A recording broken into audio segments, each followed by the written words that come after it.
licenciada. ¿Sí la tiene, Rocío? Bueno.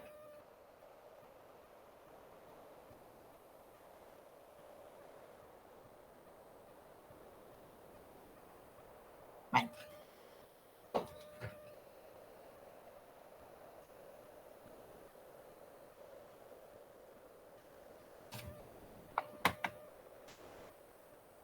Vamos a ver el inciso número 1.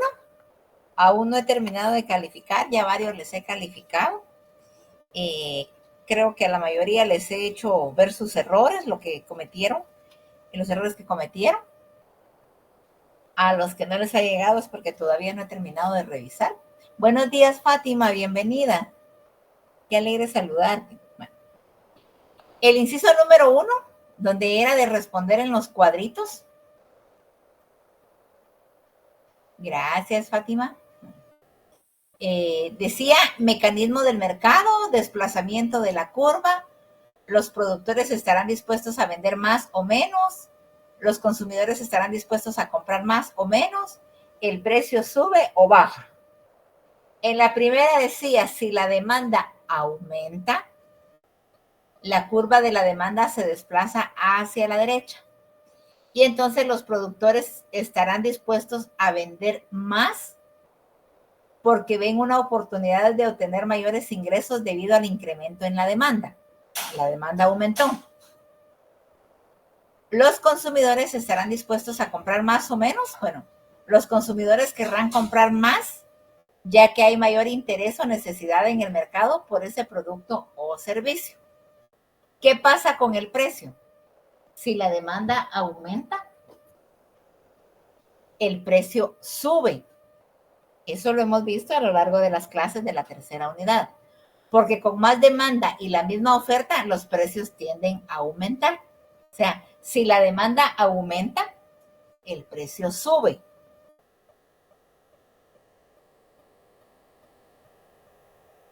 Si la demanda disminuye, la curva de la demanda se desplaza hacia la izquierda. Creo que a estas alturas ya les queda claro. Cuando la curva se desplaza hacia la derecha, es porque hay un aumento, ya sea de la demanda o de la oferta. Y cuando la curva se desplaza hacia la izquierda, es que hay una disminución, ya sea de la oferta o de la demanda. La curva hacia la derecha es positiva y muestra un aumento. Cuando se desplaza hacia la izquierda es una disminución y es una curva negativa. Si la curva de la demanda se desplaza hacia la izquierda, los productores estarán dispuestos a vender menos, ya que la menor demanda hace que el mercado esté menos dispuesto a pagar precios altos. O sea, eso no les conviene a los productores. Los consumidores querrán comprar menos porque hay menos interés o necesidad por el producto o servicio. ¿Qué pasa? Si los productores no quieren vender mayor cantidad porque no hay muchos compradores dispuestos a comprar, entonces el precio baja. Baja porque con menos demanda los precios tienden a disminuir para incentivar las ventas. O sea, los consumidores querrán comprar menos porque no les interesa el producto o por cualquier situación, porque la renta no les da, pero entonces los productores van a estar dispuestos a vender menos y entonces el precio va a bajar. Si la oferta aumenta, la curva de la oferta se desplaza hacia la derecha. Los productores estarán dispuestos a vender más porque han incrementado su producción o más productores han entrado en el mercado. Pero entonces los consumidores estarán dispuestos a comprar más porque el incremento en la oferta puede hacer que los precios bajen, haciéndolos más atractivos. Imaginémonos que entraron más competidores al mercado, ahora hay más distribuidores de un producto, entonces la gente está interesada en comprar porque lógicamente si aumenta la oferta, los precios bajan, porque con más oferta y la misma demanda, los precios tienden a bajar. Y si la oferta disminuye, la curva de la oferta se desplaza hacia la izquierda. Los productores estarán dispuestos a vender menos porque hay menos producto disponible en el mercado o los costos de producción han aumentado. Los consumidores querrán comprar menos porque la menor oferta generalmente resulta en precios más altos. Y entonces el precio sube porque con menos oferta y la misma demanda, los precios tienden a subir. Ese era el ejercicio número 1. ¿Estamos ahí? Sí, licenciada. Gracias, Rocío. Bueno, en el ejercicio número 2, había que encontrar el punto de equilibrio, había que encontrar el área donde hay excedente, el área donde hay escasez, había que establecer el precio que vacía el mercado. La mayoría lo hizo bien. Algunos señalaron bien las áreas, pero le pusieron escasez al área de arriba y excedente al área de abajo.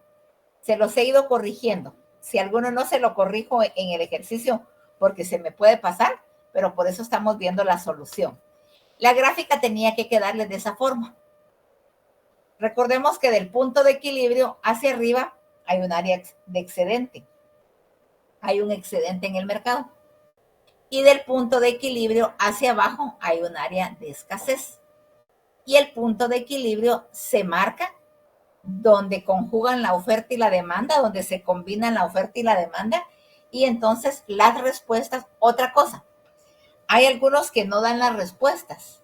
Hay algunos que marcaron bien el área de excedente, el área de escasez, el punto de equilibrio, pero el ejercicio tenía preguntas. Vamos a ver, decía, encuentre el punto de equilibrio de la siguiente tabla, grafique los datos y señale con claridad el punto de equilibrio, el área de la gráfica donde se marca la escasez y el área donde se marca el excedente y el precio al que se vacía el mercado. Si en una evaluación uno les pone un ejercicio, hay que darle respuesta a las preguntas. Yo aquí les preguntaba dónde se marcaba el punto de equilibrio, dónde se marcaba el área de excedente, dónde se marcaba el área de escasez y cuál era el precio que vaciaba el mercado. Pudieron haberlo hecho todo bien. De hecho, no se los puse malo, no les puse 0. O sea, a mí no me gusta poner 0 en las actividades a menos que realmente no hayan hecho nada. En los exámenes, cuando ya estemos trabajando también parte práctica, yo no les voy a poner 0 si trabajaron. Yo califico procedimientos. Porque a veces por algún errorcito no sumamos bien, no multiplicamos bien o aproximamos mal o cualquier situación no nos da el resultado exacto. Pero yo les califico procedimientos. Pero me hicieron todo menos responder las preguntas. Y las preguntas decían, bueno, punto de equilibrio. Se encuentra donde la cantidad demandada es igual a la cantidad ofrecida, en este caso a un precio de $3.25 y una cantidad de 415. Que si nos vamos a la tablita, era a un precio de 325, una demanda de 415 y una cantidad ofrecida de 415. Entonces, el punto de equilibrio estaba a un precio de 325. Área de escasez en rojo. Área de escasez en rojo y área de excedente en verde.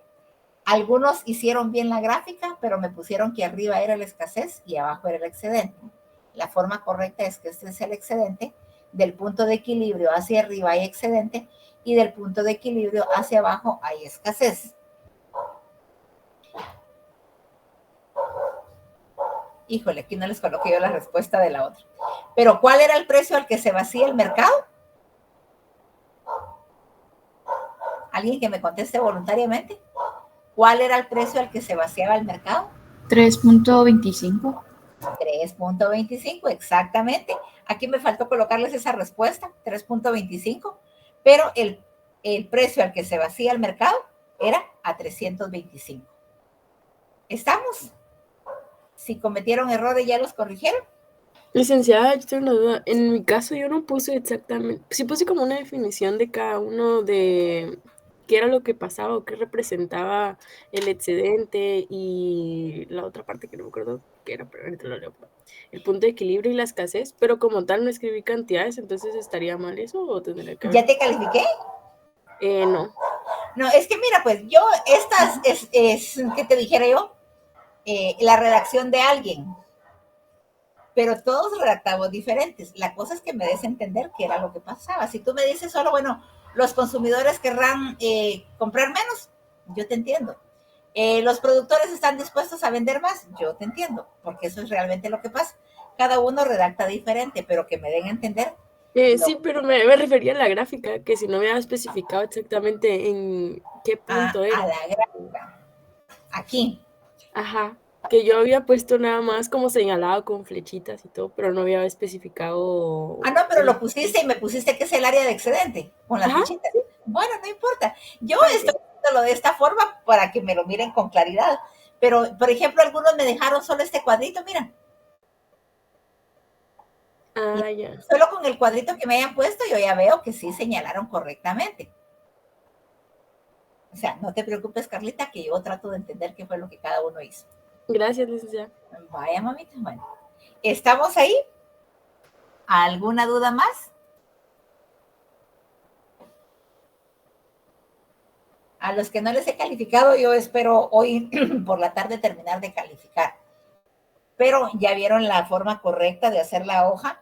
En los cuadritos donde tenían que escribir, no se preocupen por la redacción, cada quien explica a su manera y entonces yo lo que hago es leerlas para tratar de entender qué fue lo que me dijeron y no hay problema ahí. ¿Estamos? Sí, licenciada, muchas gracias. Vaya. Entonces vamos a continuar con lo que es la teoría que todavía nos falta de la tercera unidad. La tercera unidad es bastante larga, chicos. Vamos a ver, nos habíamos quedado en la... Aquí nos habíamos quedado en la teoría. Los que tenían errores en la hoja, corríjanlas, porque pues al día de hoy no sé si se las voy a poner en el examen, pero por si la pusiera, ustedes ya tienen correcta su hoja para poder repasar. En la mayoría de los mercados, tanto la curva de demanda como la de oferta se desplazan de vez en cuando, dependiendo de los factores. Las rentas disponibles de los consumidores varían cuando crece la economía o cuando se contrae durante las recesiones económicas. Eso se los había explicado en la clase anterior.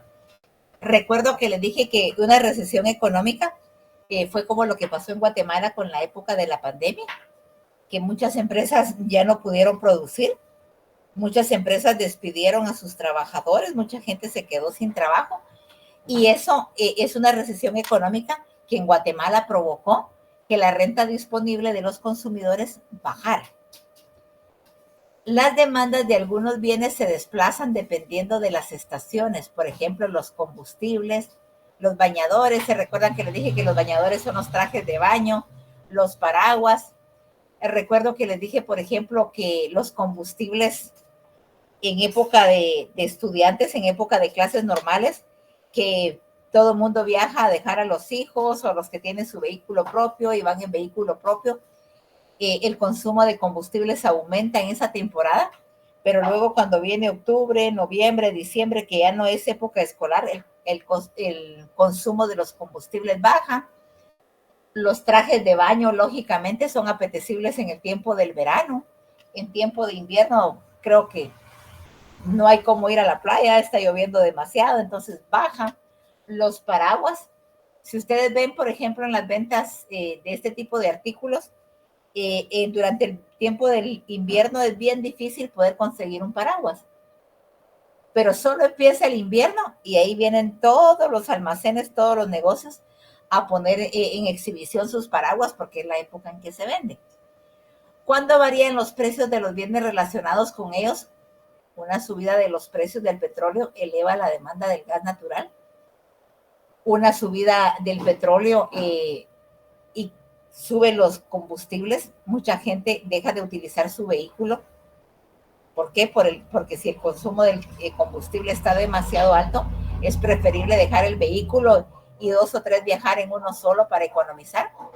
O simplemente cuando cambian los gustos. Cuando uno es joven, como ustedes, tiene una preferencia por ciertos factores. Pero cuando uno, a medida que va avanzando la edad, ya los gustos son diferentes. Ustedes compran una cosa, nosotros que tenemos ya más edad compramos cosas diferentes. Entonces, los gustos también inciden en que la demanda de algunos bienes se desplacen. Asimismo, los salarios. No es lo mismo una persona que gana 15,000, 20,000 quetzales a una persona que tiene el salario mínimo, que es de 3,000 y algo. Los costes de capital, o sea, hacer un préstamo cada vez ha ido subiendo más y más el interés. Y los precios de las materias primas también varían de vez en cuando.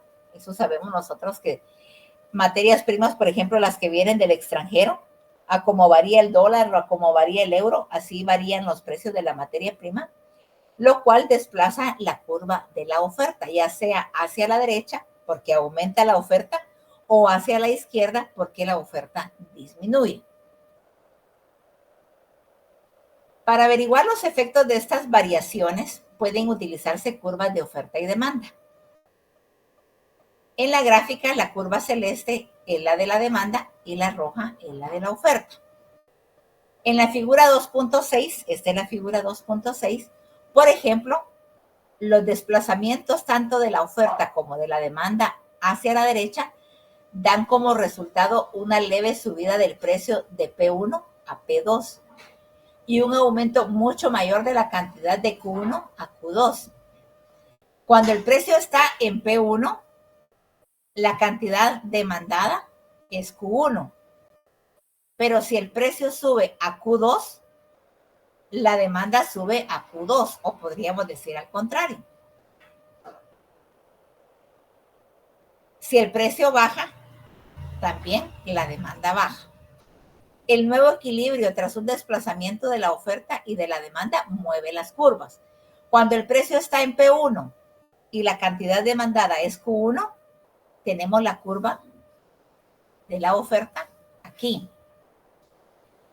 Pero si la cantidad demandada sube, porque también subió el precio, la curva de la oferta se mueve. Esta la tomamos como lado izquierdo y esta se desplaza hacia el lado derecho. Lo mismo sucede con la curva de la demanda. Cuando el precio está, si se dan cuenta, la curva de la oferta dice que cuando el precio está en 1, la demanda es 1. Cuando el precio está en 2, la demanda es 2. En la curva de la demanda sucede lo mismo. Si el precio de P1 nos da como resultado la Q1, está aquí la curva de la demanda en el lado izquierdo.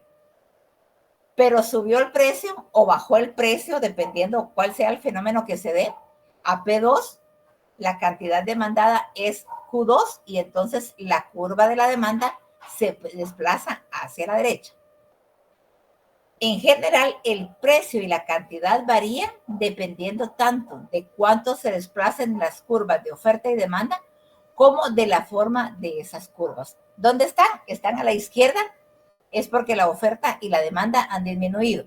Si se corren hacia la derecha, si se mueven hacia la derecha, quiere decir que la demanda y la oferta han aumentado. Si estuviéramos en el P2 y el Q2 y se desplaza la curva hacia la izquierda, quiere decir que la demanda ha bajado.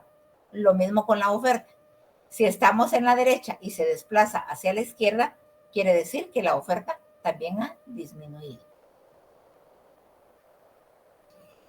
El nuevo equilibrio tras un desplazamiento de la oferta y de la demanda. Las curvas de la oferta y demanda se desplazan con el paso del tiempo cuando cambia la situación del mercado. Recordémonos que la oferta y la demanda se conjugan o se establecen a través de los desplazamientos que sufra el mercado. En este ejemplo, los desplazamientos de las curvas de oferta y de demanda hacia la derecha provocan una leve subida del precio y un aumento considerable de la cantidad. En general, las variaciones del precio y la cantidad dependen del grado de desplazamiento de cada curva y de la forma de cada una de las curvas. En este video vamos a ver los diferentes movimientos que tienen las curvas, tanto de la oferta como de la demanda. Le ponen atención, si ustedes ya vieron la actividad que tiene para esta semana, es sobre este video. Si le ponen atención, ya van a adelantar un poquito de la tarea para saber qué era lo que tenían o qué es lo que tienen que hacer en la tarea que van a trabajar. Veamos el video. El video nos muestra a nosotros el movimiento 5, el movimiento 6, 7 y 8. 4 formas diferentes de cómo se pueden desplazar las curvas a lo largo de la gráfica. Veamos, pónganle atención porque les va a servir. En clases anteriores hemos visto qué ocurría con el equilibrio de mercado cuando se producían cambios aislados o bien en la demanda o bien en la oferta. Y habíamos estudiado 4 posibilidades diferentes. Sin embargo, en el mundo real no siempre se producen estos cambios de manera aislada, sino que en muchas ocasiones hay cambios simultáneos tanto en la demanda como en la oferta de un bien. Bueno, pues en esta clase nos vamos a centrar en ver qué ocurre con el equilibrio de mercado cuando se producen estos cambios simultáneos. Para ello vamos a seguir con el ejemplo del mercado de leche, en donde teníamos representado gráficamente la curva de oferta en rojo de manera creciente y la curva de demanda de leche en azul de manera decreciente. Recordemos que ese punto donde se cruzaban ambas curvas era nuestro punto de equilibrio de mercado inicial, que habíamos llamado E1. Y si a partir de ese punto nos veníamos hacia el eje vertical de los precios, íbamos a obtener este precio de equilibrio inicial P1, y si nos veníamos hacia el eje horizontal de las cantidades, teníamos esta cantidad de equilibrio inicial Q1.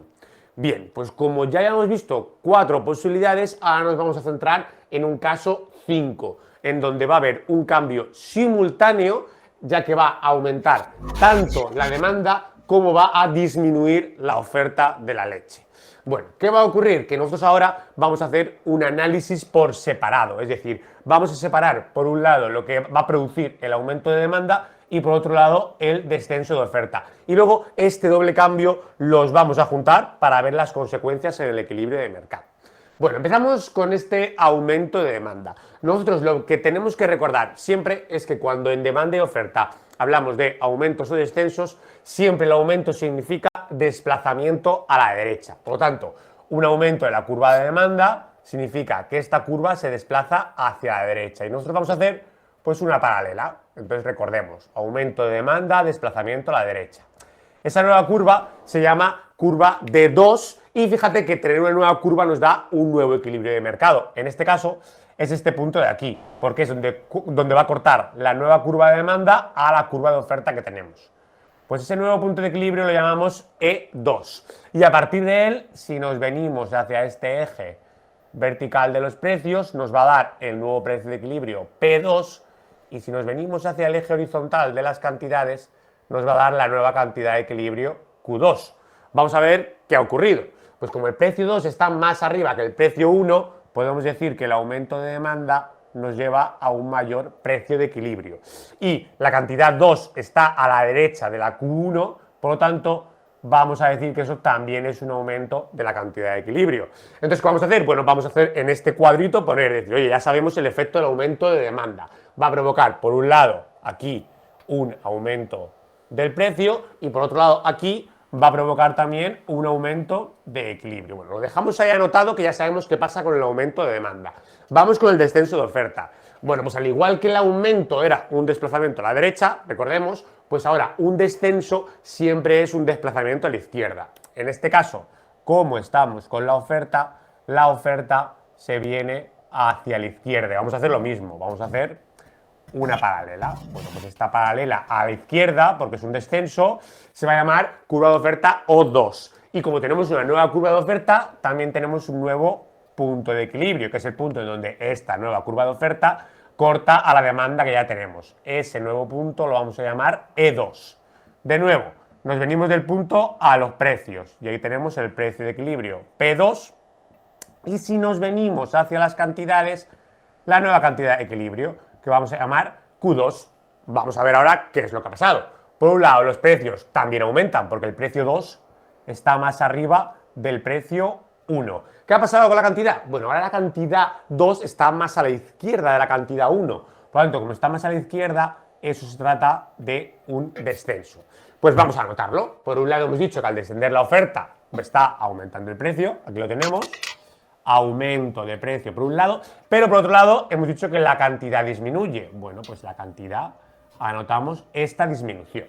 Ya sabemos ahora lo que provocan, por un lado, el aumento de demanda y por otro lado el descenso de oferta. Ahora, como hemos dicho que es un cambio simultáneo, vamos a juntarlo. ¿Qué es lo que ocurrirá al producirse estos dos cambios con el equilibrio de mercado? Vamos a estudiar primero el precio. El precio vemos que por aquí, al aumentar la demanda, está aumentando, y aquí también vemos que al disminuir la oferta, también aumenta el precio. Por lo tanto, tenemos un doble aumento de precio. Un cambio aumenta el precio, el otro lo aumenta toda vez más. Bueno, podemos predecir sin ninguna duda que el precio de equilibrio va a aumentar. ¿Por qué? Porque los dos cambios suponen un aumento de precio. Sin embargo, ¿qué ocurre con la cantidad? Pues que con el aumento de demanda vemos que la cantidad de equilibrio sube, pero con el descenso de oferta la cantidad de equilibrio baja. Por lo tanto, si un cambio produce un aumento y el otro produce un descenso, nosotros en principio no podemos predecir qué va a ocurrir. Y vamos a poner una interrogante. Oye, no sabemos qué ocurre con la cantidad de equilibrio. Claro, porque no sabemos qué cambio se va a imponer. No sabemos si este aumento es grande o pequeño y si este descenso es grande o pequeño.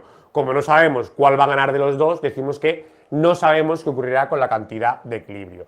Por lo tanto, recuerda, principio 5. Cuando de manera simultánea se produce un aumento de la demanda y un descenso de la oferta de un bien, podemos decir que con toda seguridad el precio de equilibrio de mercado va a aumentar, pero no podremos predecir qué va a ocurrir con la cantidad de equilibrio.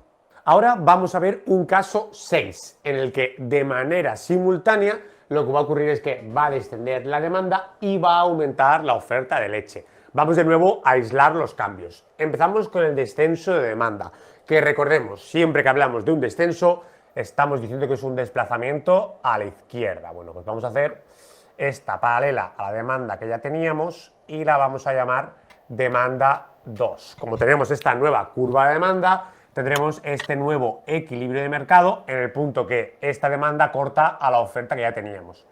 Ese punto lo llamamos E2.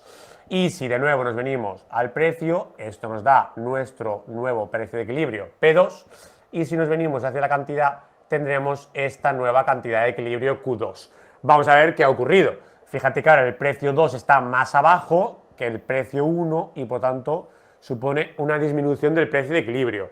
Y en cuanto a la cantidad, está más a la izquierda que la cantidad 1 y por tanto esto supone una disminución de la cantidad de equilibrio. Bueno, pues vamos a reflejar en el cuadrito este doble efecto del descenso de demanda, que es que por un lado vemos que el precio está disminuyendo y que por otro lado la cantidad también está disminuyendo.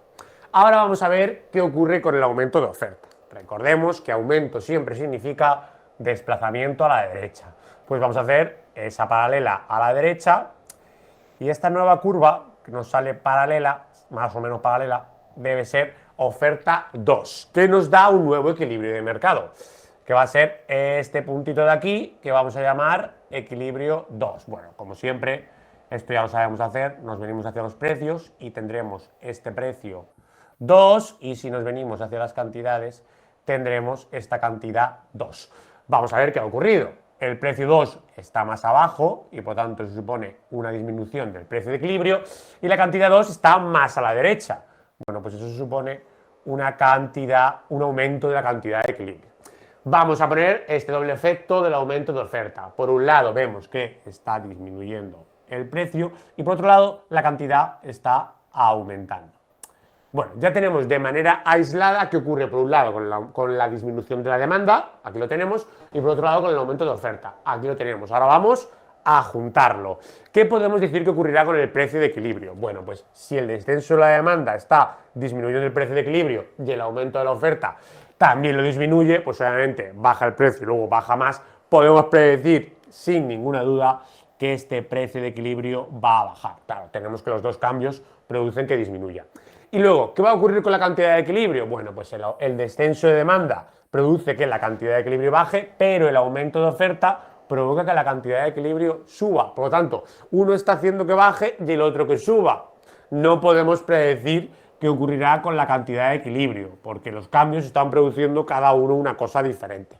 Bueno, pues ya podemos llegar a este principio número 6, que es que cuando de manera simultánea disminuye la demanda y aumenta la oferta de un bien, podemos predecir sin ninguna duda que bajará el precio de equilibrio, porque claro, ambos cambios están provocando esta disminución, pero no podremos predecir qué ocurrirá con la cantidad de equilibrio, porque vemos que un cambio provoca que descienda del otro que aumente.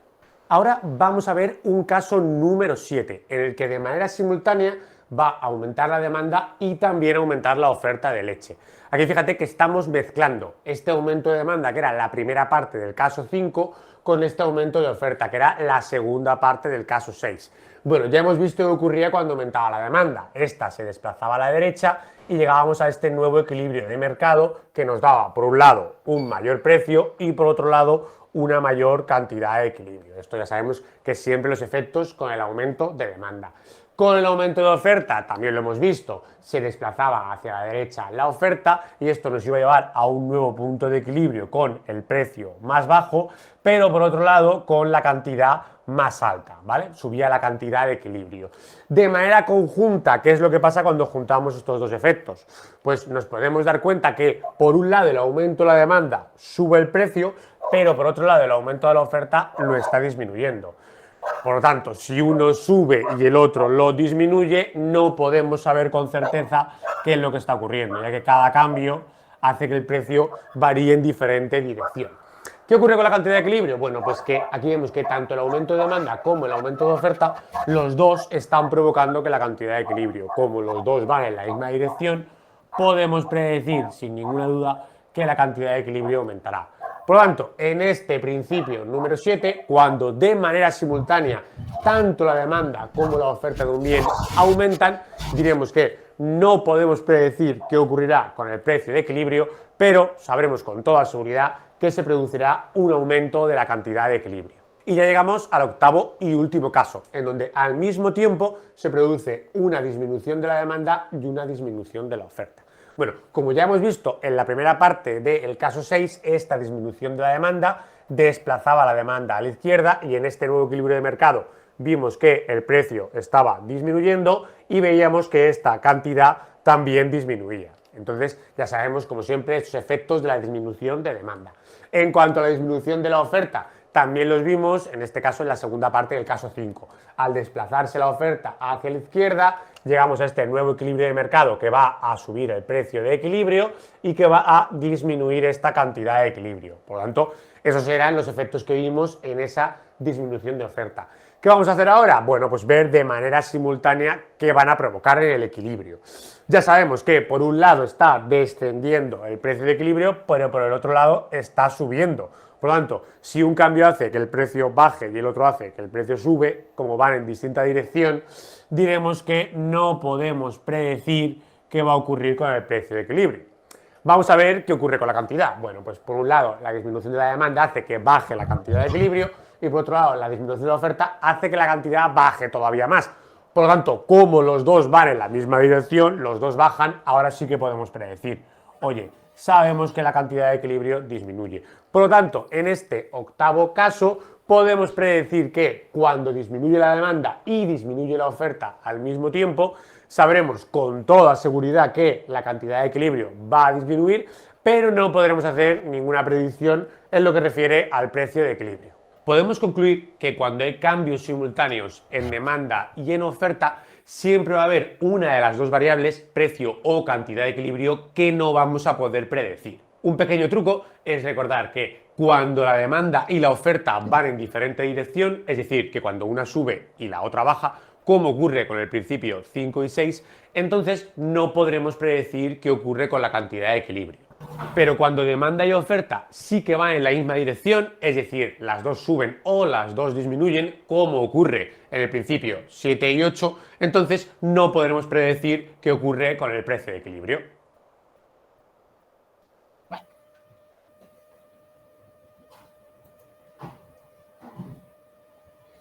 ¿Pudieron anotar los resúmenes de cada uno de los principios?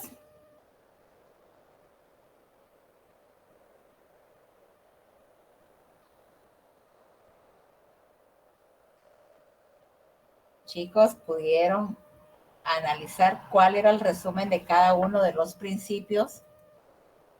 Yo creo que sí, licenciada. ¿Sí? Bueno, ¿será que todos?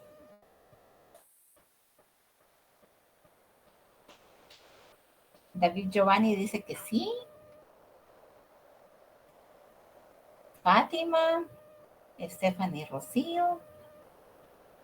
Bueno, en resumen, les voy a dar el resumen para que puedan trabajar. El principio número 5, si quieren ir anotando. Principio número 5. Cuando la demanda sube y la oferta baja, podríamos decir que cuando la demanda sube, el precio sube y la cantidad también sube.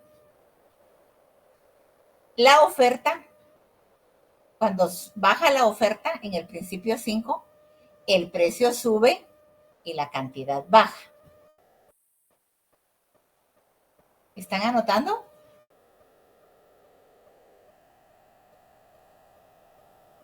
Sí, licenciada. Bueno, gracias, Carlita. Bueno, el efecto, cuando la demanda sube y la oferta baja, el efecto es que los precios van a tender a subir, pero no se puede predecir qué ocurrirá con la cantidad de demanda. O sea, la cantidad demandada va a ser incierta cuando el precio sube. Principio número 5. El principio número 6, cuando la demanda baja y la oferta sube, lo contrario del principio 5. Cuando la demanda baja en el principio 5, el precio baja y la cantidad también baja. En el principio 6, cuando la oferta sube, el precio baja y la cantidad sube. En los dos vemos que el precio baja, entonces el efecto en el principio 6 es que el precio va a tender a bajar. Pero como vemos, en la demanda y en la demanda la cantidad baja, pero en la oferta la cantidad sube. Entonces el efecto es que no podemos predecir qué pasará con la cantidad demandada. ¿Será que va a subir o que va a bajar? En el principio 6. En el principio 7, la demanda sube y la oferta baja. Cuando la demanda sube en el principio 7, el precio tiende a subir y la cantidad también tiende a subir. ¿Por qué? Porque se está demandando más, pero también el precio va a subir porque el mercado resulta apetecible para los productores. En el caso 7, cuando la oferta sube, el precio baja y la cantidad sube. Bueno, los efectos, no podemos saber qué sucederá con el precio de equilibrio porque en la demanda sube, pero en la oferta baja. Pero sí se produce un aumento de la cantidad del equilibrio porque en la demanda sube la cantidad ofertada, la cantidad demandada, pero también sube la cantidad demandada en la oferta. Y en el principio 8, cuando la demanda baja y la oferta también baja, la demanda baja su precio, pero también baja la cantidad demandada. La oferta sube el precio, pero baja la cantidad demandada. El efecto que da es que no sabemos cómo quedará el precio, no podemos predecir qué pasará con el precio de equilibrio, pero sí podemos establecer que la cantidad ofertada va a bajar. Ese sería el resumen de los 4 principios que nos muestra este video, y este video es el que tienen para la tarea de la semana. ¿Alguna pregunta? ¿Algún comentario? No, licenciada. Bueno, gracias, mamita. Vamos a ver. Fátima. Sí, Lick, disculpe, esta presentación no la va a poder subir. Ya está en la plataforma, disculpe. La presentación no, mamita. El video sí ya lo tienen. y ya tienen el documento de lectura. La presentación se las puedo subir también, no hay problema. Lo que pasa es que todavía no hemos terminado la unidad 3. Es que les dije que era bastante larga esta unidad. Pero se las puedo subir, Fátima. En cuanto tenga tiempo después de la clase, yo se las subo. Bueno, Lick, estaba viendo la plataforma, pero el documento de lectura no está. Bien, olvídalo, ya lo vi. Mira, pues, que se me crucen a mí las ideas en la mente por mi edad y por mi congestionamiento de trabajo, pero ustedes tienen fresquecita su mente. Un poquito, Lick. Yo también un día fui joven. Ay. Bueno, de acuerdo, Fátima. Entonces, en cuanto tenga tiempecito, no les digo que nomás terminar la clase porque me toca sacar asistencias, pero en cuanto pueda, en el transcurso de la tarde, yo les subo la presentación. Bueno, continuamos entonces. En clase. Mecanismo de mercado. ¿Qué es un mecanismo de mercado? Ya vimos que es el mecanismo de mercado el que mueve la oferta y la demanda, la curva de la oferta y la demanda. Pero, ¿qué es un mecanismo de mercado? El mercado en la teoría económica es un conjunto de relaciones económicas entre los participantes en el mercado en relación con el movimiento de bienes y dinero, que se basan en el consentimiento mutuo, la equivalencia y la competencia. ¿Por qué dice que el mecanismo de mercado se basa en el consentimiento mutuo? El vendedor pone su precio y el comprador está de acuerdo a pagar el precio. ¿Están de acuerdo? El vendedor pone un precio y el comprador le pide una rebaja, le da otro. Si el vendedor acepta, le va a vender el producto en el precio que el consumidor se lo pidió. Consentimiento mutuo.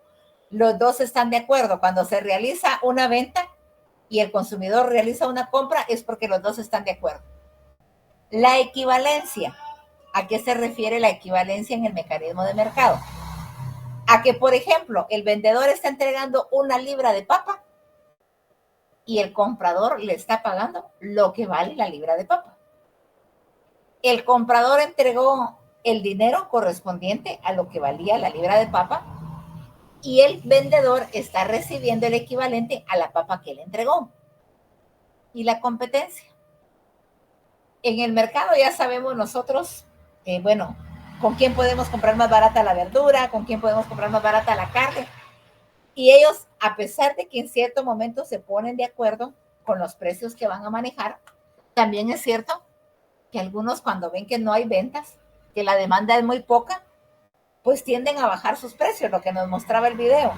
Entonces, la competencia significa que un mercado es libre y cada quien va a poner los precios de venta que quiera poner y el consumidor va a estar en la libertad de comprarle al vendedor que él quiera, dependiendo los precios que le esté colocando.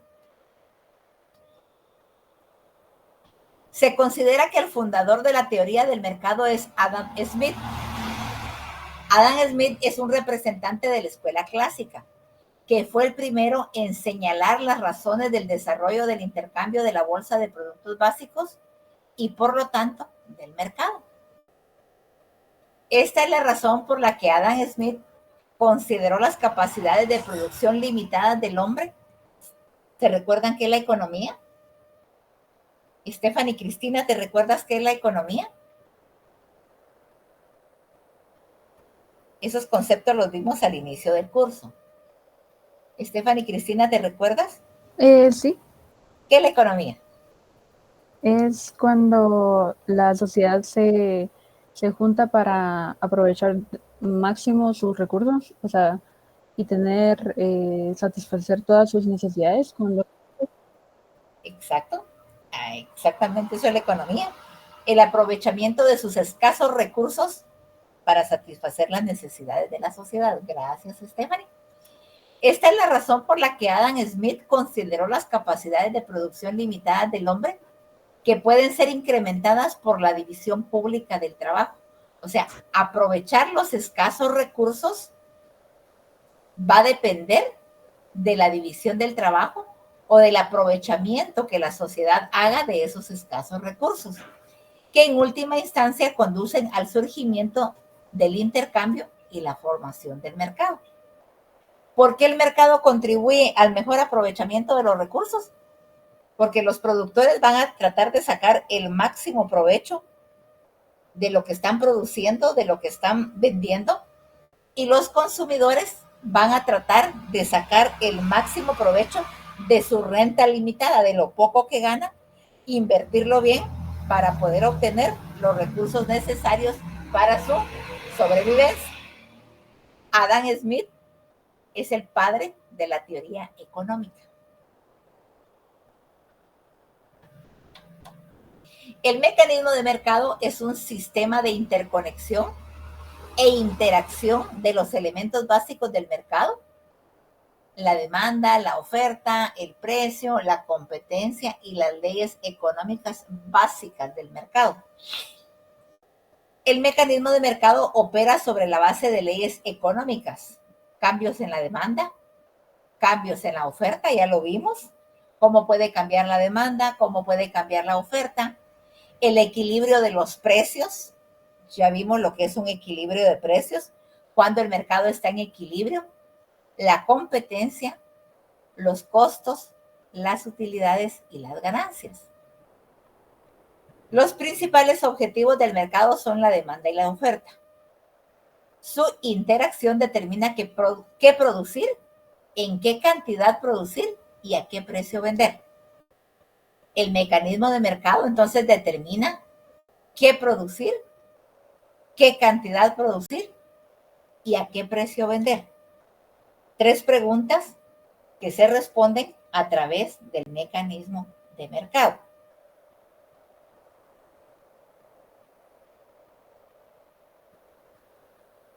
Catherine Melissa, buen día, Catherine. Buenos días, licenciada. ¿Me ayudas a leer esta, por favor? Va. Dice, los precios son el instrumento más importante del mercado, ya que proporcionan a sus participantes la información necesaria sobre la base de la cual se toma la decisión de aumentar o disminuir la producción de este o aquel producto básico. Según esta información, hay un movimiento de flujos de capital y de mano de obra de una industria a otra. Un mercado libre, es decir, competitivo, es un sistema autorregulado que logra resultados y mantiene su equilibrio de forma espontánea, sin interferencias de fuerzas externas. Gracias, Catherine. Los precios son el instrumento más importante del mercado. ¿Qué es lo primero que uno mira cuando va a comprar? Los precios. ¿Qué es lo que uno pide siempre? Que le bajen el precio, uno como consumidor. Pero el vendedor siempre va a tratar de tener los precios que le produzcan mejores ganancias. Por eso se dice que el precio es el instrumento más importante del mercado. Porque imagínense ustedes que todos los vendedores de todos los productos tuvieran el mismo precio. Nadie tendría más ganancias, nadie tendría aquello de decir yo voy a vender más porque estoy vendiendo más barato, porque todos estarían con el mismo precio. Los precios son el instrumento más importante del mercado, ya que proporcionan a sus participantes la información necesaria sobre la base de la cual se toma la decisión de aumentar o disminuir la producción de este o aquel producto básico. Si los precios suben, como ya lo hemos visto, los productores van a estar dispuestos a producir más. ¿Por qué? Porque si producen más, vendiendo a un precio más alto, ellos van a tener mejores ganancias. Pero ¿qué pasa si los precios suben? Los consumidores van a estar dispuestos a comprar menos, porque su renta no les va a permitir seguir comprando la misma cantidad. Según esta información, hay un movimiento de flujos de capital y de mano de obra de una industria a otra. Un mercado libre o un mercado competitivo es un sistema autorregulado que logra resultados y mantiene su equilibrio de forma espontánea, sin interferencia de fuerzas externas. Cuando habla que mantiene su equilibrio, por ejemplo, nosotros vemos constantemente la publicidad de los supermercados. Hablemos de Walmart, de La Torre, Maxi Despensa, la despensa familiar. Ellos mantienen un precio, Pero ven, por ejemplo, la Torre sacó un producto a un precio y viene Walmart y lo saca más barato. La Torre también busca el mecanismo para poder bajar sus precios y que también pueda vender más atacando la competencia de Walmart. Ese es un mercado libre, un mercado en el que Walmart pone sus precios, la Torre pone sus precios, la bodegona pone sus precios, todos ponen sus precios y uno como consumidor va a seleccionar o va a ir a comprar donde mejor le convenga. Si mi renta me lo permite, pues yo voy a poder comprar donde estén los precios caros, porque a mí me gusta ir. Hablemos, por ejemplo, de la Torre. La Torre normalmente tiene un poquito más altos los precios, pero si mi renta me lo permite, yo voy a ir a comprar a la Torre. Pero si mi renta no me lo permite, yo voy a ir a comprar a la Maxi Despensa, por ejemplo. Pero sin tomar en cuenta la renta, tenga o no tenga yo una suficiente renta. Yo puedo tener una renta bastante alta, pero si yo quiero ir a comprar a la despensa, yo puedo ir a comprar. Y puede ser que yo tenga una renta demasiado baja, pero si yo quiero ir a comprar a la Torre, yo puedo ir a comprar. Eso es un libre mercado, donde todos tenemos la libertad de ir a comprar donde queremos, a los precios que queremos o a los precios que nos parece que son los precios justos, los precios adecuados con los que podemos ir a comprar. Eso es un mercado libre del lado del consumidor. Del lado del ofertante o del lado del productor, un mercado libre es aquel en el que la Torre pone sus precios. Si yo quiero ir a comprar, voy a ir a comprar. Nadie me va a impedir que yo vaya a comprar a la Torre si yo quiero comprar en la Torre a pesar de que tenga precios altos. Puede ser que mi renta no me permita ir a la Torre y yo vaya a la Maxi Despensa, por ejemplo. Y la Maxi Despensa va a tener sus precios. Si yo quiero, y a mí me parece que los precios de la Maxi son justos, yo voy a comprar en la Maxi. Y la Maxi va a colocar sus precios. Si yo puedo comprar o no puedo comprar, eso ya es situación mía. Eso es un mercado libre, donde los consumidores tienen la libertad de comprar donde quieran y los productores tienen la libertad de vender a como quieran. Mercado libre, mercado competitivo. Si yo quiero, voy a comprar donde están vendiendo barato. Si yo quiero, voy a comprar donde están vendiendo caro. Pero el vendedor va a determinar qué precios pone. Y si a mí me parece, yo voy a ir a comprar. Si no, pues no. Pero no por mí. El vendedor va a cambiar sus precios. Eso sería un mercado libre.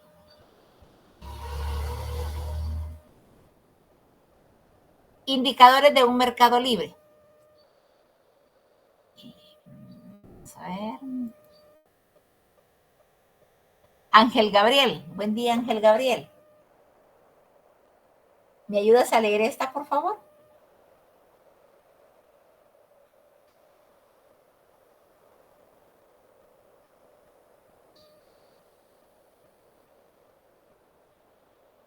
Ángel Gabriel. ¿No está Ángel? Bueno, no está Ángel. Dylan, buen día, Dylan.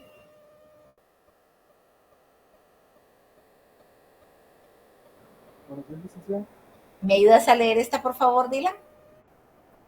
Sí, está bien. Indicadores de un mercado libre. Número ilimitado de competidores. Señal de libre acceso y salida del mercado. Movilidad absoluta de todos los recursos. Disponibilidad de información a través de los precios. Homogeneidad absoluta de los productos y ningún competidor puede influir en la decisión de los demás. Gracias, Dylan. Bueno. Número limitado de competidores, ilimitado de competidores, perdón. Si yo quiero comprar azúcar, por ejemplo, imagínense ustedes en cuántos lados puedo yo comprar azúcar. En 10 lados, en 15 lados, en 20. Hay un número ilimitado de competidores, o sea, yo tengo una disponibilidad enorme de poder decir, bueno, voy a ir a comprar mi azúcar a tal lado. Una señal de libre acceso y salida del mercado. Es que yo puedo ir al mercado que yo quiera. Yo puedo ir a comprar a donde yo quiera, porque donde yo vaya va a estar el producto que yo quiera y lo voy a ir a comprar donde a mí me parezca mejor, ya sea porque es un mejor precio, porque hay una mejor atención, porque es más fácil conseguir el producto por cualquier cosa. Hay un libre acceso. Movilidad absoluta de los recursos. La misma azúcar que yo voy a comprar en la despensa, la voy a comprar en la Maxi, la voy a comprar en Walmart, la voy a comprar en la Torre. La movilidad absoluta de todos los recursos es porque vaya donde vaya, yo voy a encontrar lo que yo ando buscando. Disponibilidad de información a través de los precios. Ya ven que los supermercados se auxilian de cualquier sistema, ya sea por medio de Facebook, por medio del correo, por medio de anuncios publicitarios por muchos medios, de publicitar sus precios. Ya ven que, por ejemplo, la Torre, Walmart, la Maxi Despensa, ellos tienen sus folletos semanales de los precios que están manejando. Homogeneidad de la absoluta de los productos. La misma azúcar que vende la Torre, la vende la despensa. La misma clase de pan, por ejemplo, pan Bimbo, el mismo pan Bimbo que vende Walmart, lo vende la Maxi Despensa. Son los mismos productos. Entonces, yo como cliente, yo como consumidor, yo voy a verificar dónde están más económicos y ahí los voy a comprar. Ningún competidor puede influir en la decisión de los demás. Nosotros los consumidores tenemos nuestra idea, nuestros criterios, nuestras preferencias, y nadie va a influir en otro si no es que nosotros estamos convencidos de lo que nosotros queremos. Funciones de mercado libre. Es un regulador de la economía. Un mercado libre regula la economía. Luis Eduardo, buen día, Luis Eduardo. Buenos días, licenciada. ¿Por qué crees tú que un mercado libre es un regulador de la economía?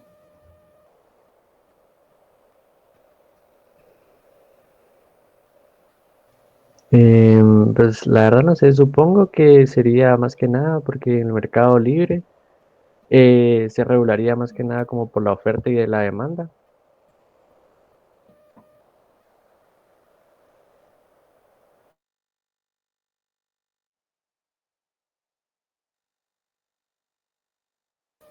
Gracias, Luis Eduardo. Un regulador de la economía. ¿Por qué un mercado libre es un regulador de la economía? Porque uno va a encontrar el mismo producto a precios bastante similares. A precios que uno puede decir, bueno, ¿cuánto varía de la Torre a Walmart, por ejemplo? Es poco. Entonces yo puedo decir, puedo comprar en la Torre o puedo comprar en Walmart que me va a dar lo mismo. Un regulador de la economía significa que la economía tiene precios establecidos. No puede ser, por ejemplo, que viniera yo en la Torre y compre el azúcar a 20 quetzales la libra. Pero que la Maxi Despensa la tenga 5. Ahí no sería una competencia libre, ahí no sería una competencia adecuada, porque la Torre está dando a 20 y la despensa la está dando a 5.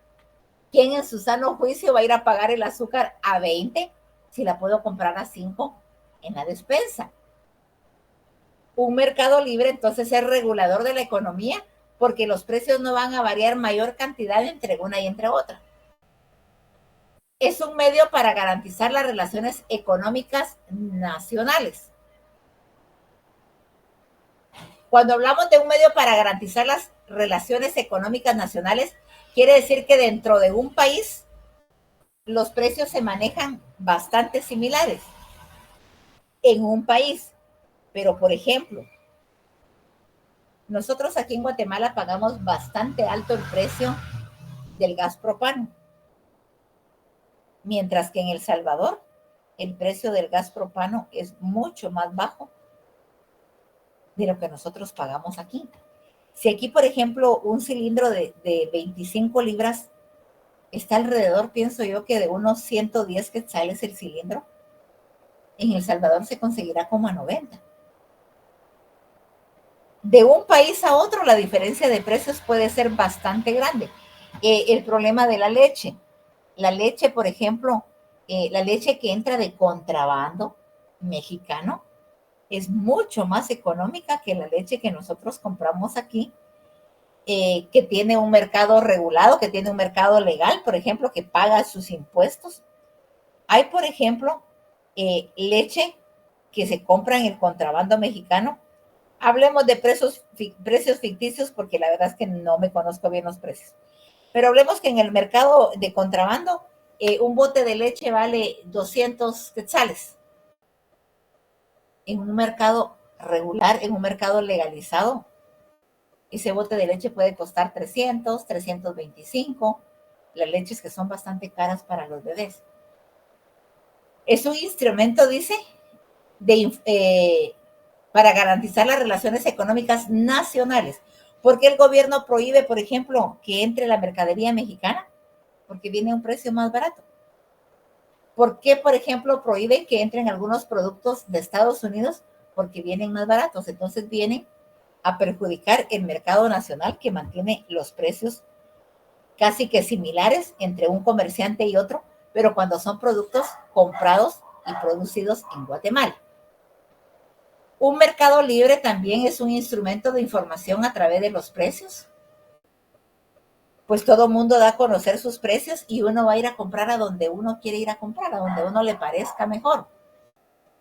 Asegura la optimización de la economía nacional.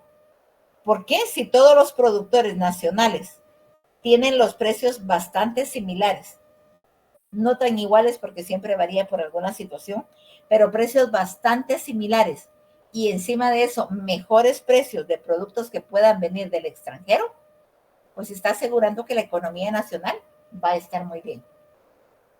Proporciona reorganización de la economía nacional. Cuando todos los productores están dispuestos a coincidir en los precios, quiere decir que ellos se están organizando. Cuando todos los consumidores están dispuestos a comprar los productos a un mismo precio, quiere decir que también los consumidores se organizan para poder compartir en un mercado libre. Condiciones del mercado. Pablo Sebastián. Buen día, Pablo Sebastián.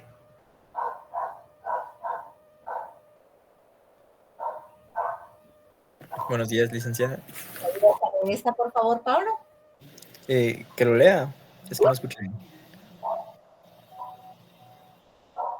Sí, Pablo. Que lea. Ok. Condiciones de mercado. La situación económica de los productores y consumidores, vendedores y compradores depende de las condiciones del mercado, que cambian bajo la influencia de numerosos factores. Las condiciones de mercado son el conjunto de condiciones económicas que existen en el mercado en un momento dado, bajo las cuales se realiza el proceso de venta de bienes y servicios. Gracias, Pablo.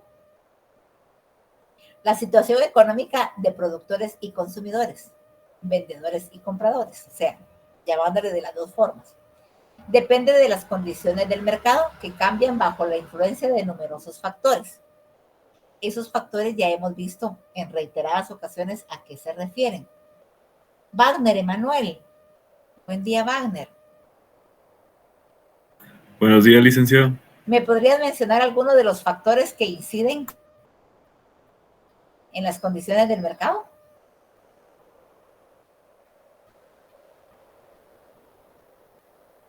¿Cuáles son algunos de los factores? Dice que son numerosos factores, pero ¿cuáles son algunos de los factores? Hemos visto varios a lo largo del tema.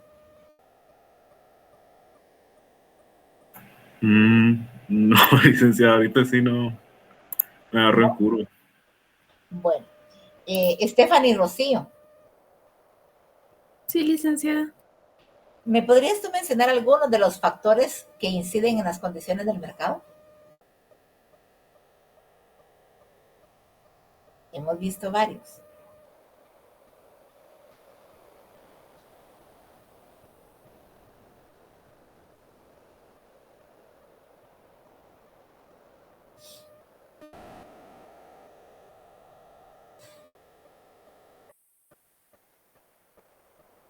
¿No te recuerdas, Rocío? Los estoy buscando, licenciada. Vaya, yo te doy tiempo.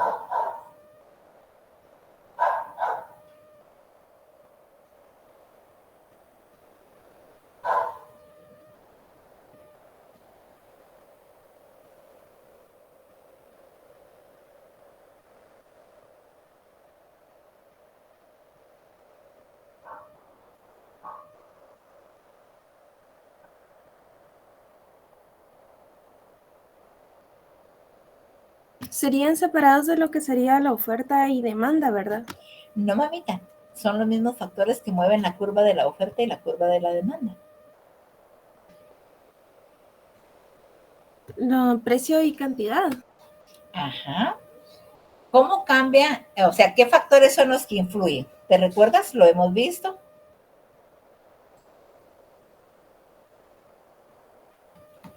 La renta, por ejemplo. ¿Te recuerdas que hemos visto cómo la curva de la oferta y la demanda se mueven de un lado para otro o se desplazan de un lado para otro dependiendo de algunos factores? Son los mismos factores que nos mueven las condiciones del mercado. La renta, por ejemplo, o los ingresos, el ingreso disponible de los consumidores, es algo que cambia las condiciones. Mira, dice la situación económica de los productores y consumidores, vendedores y compradores depende de las condiciones del mercado, que cambian bajo la influencia de numerosos factores. Uno de esos factores sería la renta, los ingresos que el consumidor tiene para poder comprar. Otro factor podría ser el precio de la materia prima. El precio de la materia prima obliga a los productores a subir el precio. Las condiciones de mercado son el conjunto de condiciones económicas que existen en el mercado en un momento dado, bajo las cuales se realiza el proceso de venta de bienes y servicios. El costo de la materia prima, el ingreso de los consumidores. ¿Se recuerdan que hablamos de la temporada? De los paraguas, de los trajes de baño. Todas estas situaciones, todos esos factores, por eso dice que son numerosos, porque son muchos los que desplazan la oferta y la demanda hacia la izquierda o hacia la derecha. Entonces, las condiciones de mercado son el conjunto de condiciones económicas que existen en el mercado en un momento dado, bajo las cuales se realiza el proceso de venta de bienes y servicios. La infraestructura del mercado. ¿Cómo está compuesto el mercado? La infraestructura del mercado es un conjunto de instituciones, sistemas, servicios y empresas que median el movimiento de bienes y servicios que sirven al mercado y aseguran su funcionamiento normal. La infraestructura del mercado incluye elementos tales como intercambios, comercio, valores, moneda, subastas, ferias, empresas mayoristas y minoristas, bancos, compañías de seguros, fondos, etcétera, etcétera. Todas estas situaciones, el intercambio, el comercio, los valores, la moneda, imaginémonos que ahora, antiguamente en Guatemala solo decíamos, bueno, el quetzal. Yo muchas veces me pregunto por qué algunos productos que ponen a la venta, por ejemplo, en internet, dan precio en dólares. Digo, eso no debería de ser permitido porque nuestra moneda nacional es el quetzal.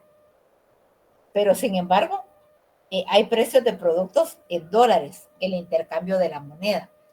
Hay artículos que se venden, me imagino yo que principalmente en la industria se da, por ejemplo, precio en euros, cuando la materia prima viene de países muy lejanos.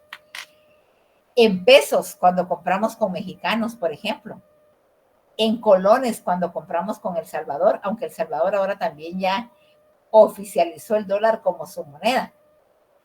La infraestructura del mercado incluye entonces elementos como el intercambio, la compra y venta de productos, el comercio, el que haya todo tipo de comercio, los valores, la moneda, el euro, el quetzal, el dólar, las subastas. ¿Saben ustedes qué es una subasta?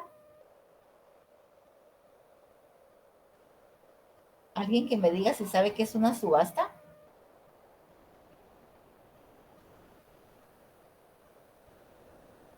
Es cuando ¿Sí? las personas ofrecen precios por un producto. Exacto. Así es. El vendedor pone un precio y las demás personas ofrecen. A ver quién da más, ¿verdad? Y el que dé más es el que se va a quedar con el producto. Esa también es una forma de hacer mercado. En Estados Unidos se da mucha esa situación de ofertas, de subastas, de esta forma. Aquí en Guatemala, por ejemplo, la SAT es una de las instituciones que saca subasta de los vehículos que han salido de circulación. Y ellos ponen un precio y el comprador ofrece, y el que ofrezca el mejor pago es el que se va a quedar con el vehículo.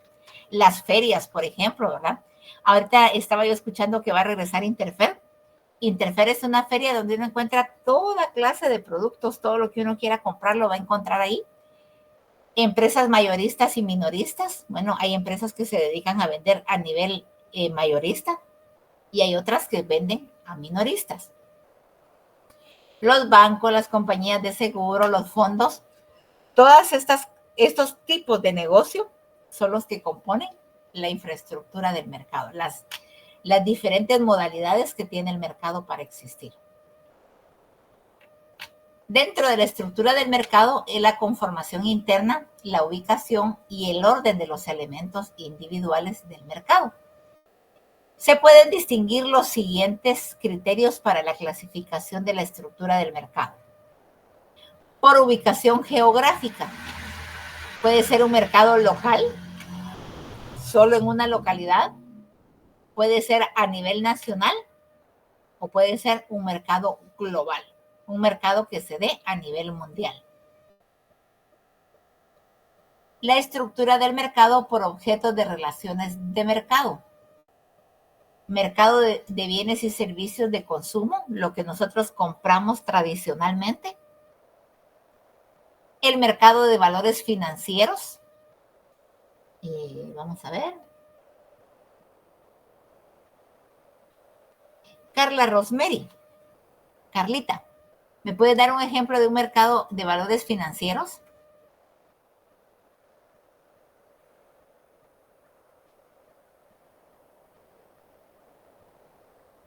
Carla Rosemary, ¿me puede dar un ejemplo de un mercado financiero? Ay, no sé, licenciada, no se me ocurre. ¿No se te ocurre uno? No. No sé, es que según tengo entendido son como... Ay, estos serían como los negocios, los grandes, se podría decir, donde hay como acciones y todo eso, pero no es como las bolsas de valores, quizás. La bolsa de valores, sí. Un mercado de valores financieros. Vamos a ver, Carlita. Vamos a ver, Juan Alberto. Un ejemplo de un mercado de valores financieros. La bolsa de valores es una, ya lo dijo Carlita. Buenas noches, licenciada. La verdad no tengo idea. ¿No tienes idea? No, perdón. Bueno, vamos a ver, José Eduardo. José Eduardo Portillo. Un ejemplo de mercado de valores financieros. Sí, cuando se venden las acciones de una empresa. Podríamos hablar también de los bancos. Los bancos es un mercado de valores financieros. Los bancos, por ejemplo, ponen a la venta dólares. Si ustedes ven en la entrada al banco o miran en internet, dice, por ejemplo, Banrural, precio del dólar para la venta tanto, para la compra tanto. Y como todos los mercados, todos los bancos manejan su precio, pues si uno quiere dólares, los va a ir a comprar a donde a uno le parezca mejor. Mercado financiero. Hablemos de un crédito en el banco. Bueno, el banco ofrece sus créditos. Algunos tienen un interés del 5%, 3%, 2%. Uno va a ir a obtener su crédito a donde a uno le parezca mejor. Puede ser que un banco tenga el interés más alto, pero tenga mejores facilidades de pago. Entonces, es un mercado libre, un mercado financiero donde yo voy a ir a sacar mi préstamo donde a mí mejor me conviene. La apertura de una cuenta, hay bancos que pagan más interés que otros por las cuentas que se manejan. Entonces, yo voy a decidir a dónde quiero ir a abrir mi cuenta. Esos son los mercados financieros. La bolsa de valores que decía Carlita y las acciones que decía José Eduardo. Gracias por participar. Mercado de productos básicos. Cuando hablamos de productos básicos, podríamos hablar de los alimentos básicos. El frijol, el arroz, el azúcar, las verduras, la carne. Estructura del mercado por los participantes en el mismo. Puede ser mercado de clientes o mercado de vendedores. ¿De qué lado estamos? ¿Somos vendedores o somos clientes? Estructura del mercado por los participantes en el mismo. Estructura del mercado por grado de restricción de la competencia. Puede haber una competencia perfecta, puede haber una competencia monopolística, puede haber un oligopolio o puede haber un monopolio. 4 situaciones diferentes. Competencia perfecta. Cuando todo el mundo compite en el mercado libremente. Cuando nosotros tenemos a nuestra disposición cantidad de tiendas, cantidad de lugares a donde poder ir a comprar y nosotros seleccionamos donde mejor nos conviene. Competencia monopolística. Cuando son 2 o 3 empresas las que dominan el mercado. Jorge Mario, buen día, Jorge Mario. Buenos días, licenciada. ¿Se te ocurre a ti un ejemplo de una competencia monopolística aquí en Guatemala? Se me ocurre, por ejemplo, Tigo y Claro. Excelente, ¿cómo funcionan ellos? ¿Cómo funcionan? O sea, ¿por qué son competencia monopolística? porque pues al final de cuentas ofrecen los mismos servicios y productos. Ofrecen los mismos servicios y productos. Han tratado otras empresas de entrar, pero son los monstruos monopolísticos aquí en Guatemala, ¿verdad? Muy buen ejemplo. Podríamos hablar también del ejemplo de las colas, Pepsi-Cola y Coca-Cola. Monopolios, competencia monopolística, entre ellos compiten. Han querido otras empresas ingresar en el campo de las bebidas y ellos no lo permiten, ¿verdad? Ellos van a desbancar a cualquier empresa que quiera entrar a incursionar en el mercado que ellos tienen como monopolio. En Quiché, por ejemplo, yo no sé quiénes de ustedes han tenido oportunidad, hay una agua gaseosa, una agua carbonatada que se llama India Quiché, que es muy rica, muy buena, pero es una empresa nacional que no tiene los suficientes recursos para competir con Coca-Cola y Pepsi-Cola. Entonces, se vende por el área de Quiché. Por aquí casi que no se ve o casi no se vende porque ellos no tienen la capacidad para distribuir a nivel nacional. Competencia monopolística, cuando 2 o 3 empresas fuertes dominan el mercado y no dejan que ninguna más salga en ese mismo mercado. Oligopolio. ¿Qué entendemos por un oligopolio? Un oligopolio es cuando hay muchas empresas de lo mismo en el mercado y entonces en el mercado existe mucha oferta y muy poca demanda porque son muchas las empresas que distribuyen eso. Y el monopolio creo que es el más fácil de conocer. James, buen día, James. Dígame, ¿para qué soy bueno? Para que me digas que es un monopolio o me das un ejemplo de un monopolio en Guatemala. A ver, no tengo un concepto así definido, pero yo me lo imagino algo... Por ejemplo, no sé por qué, pero siempre lo veo como si fuera el Monopoly, una cosa así, solo por el nombre. Pero me imagino que está algo relacionado como tal, en plan de que uno compra cosas y de alguna manera puede generar ingresos a través de eso y de los mismos ingresos va mejorando lo que tiene para ir aumentando más los ingresos. Es mi propio concepto, no sé si está mal o está bueno, ahí usted diga. Bueno, vamos a ver. Monopolio es cuando solo una empresa domina el mercado. Y nosotros sí o sí tenemos que comprar con ellos porque no hay para dónde. Un monopolio bien marcado aquí en Guatemala, gracias James por tu participación. Un monopolio bien marcado aquí en Guatemala es el del cemento. Cementos Progreso. Por fortuna es una empresa nacional, ¿verdad? Pero domina el mercado. No sé por allá de ustedes, pero por aquí, por ejemplo, ha tratado de ingresar Cemento Cruz Azul, creo que se llama un cemento mexicano. Hay otro cemento mexicano que se llama Tolteca, creo. Vienen, así como que de repente lo tienen en oferta. Hablemos del Cruz Azul. Vino el cemento Cruz Azul, es más económico, es bueno, pero algo hace Cementos Progreso y lo logra botar. Hablemos de la cerveza. Cervecería Centroamericana. ¿Ya vieron cuántos tipos de cerveza existen en el mercado?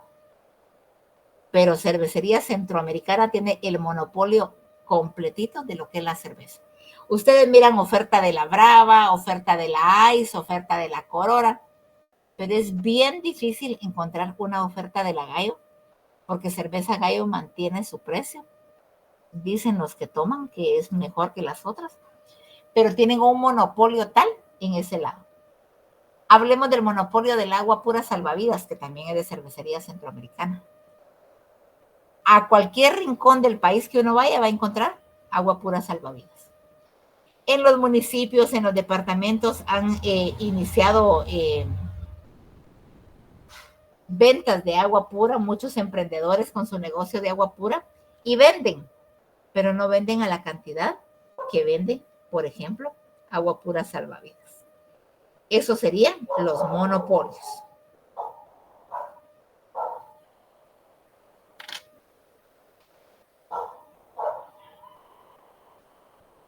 La estructura del mercado por naturaleza de las ventas, ventas al por mayor, ventas al por menor. Estructura del mercado de acuerdo con la legislación vigente, legal, ilegal y mercado negro.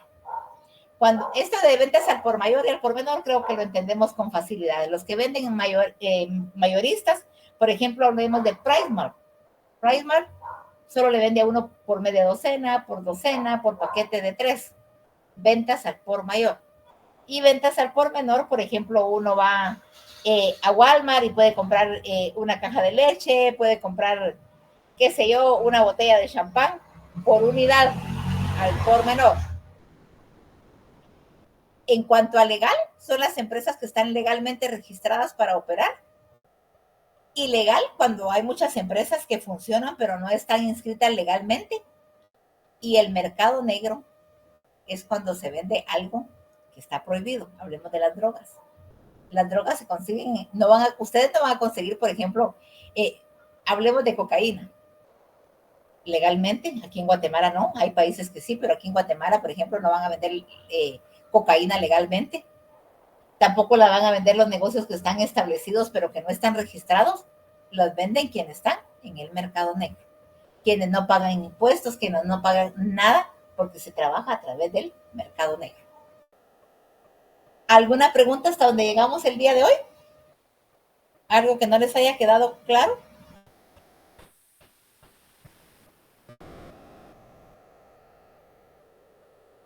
¿Hay alguna pregunta, chicos? Por aquí no hay dudas, licenciada. Gracias, mamita, muy amable. Bueno, entonces si no hay dudas, esta fue nuestra clase del día de hoy y nos escuchamos el próximo miércoles. Bendiciones para todos y feliz tarde. Bye, bye. ¡Feliz día, licenciada! Bye.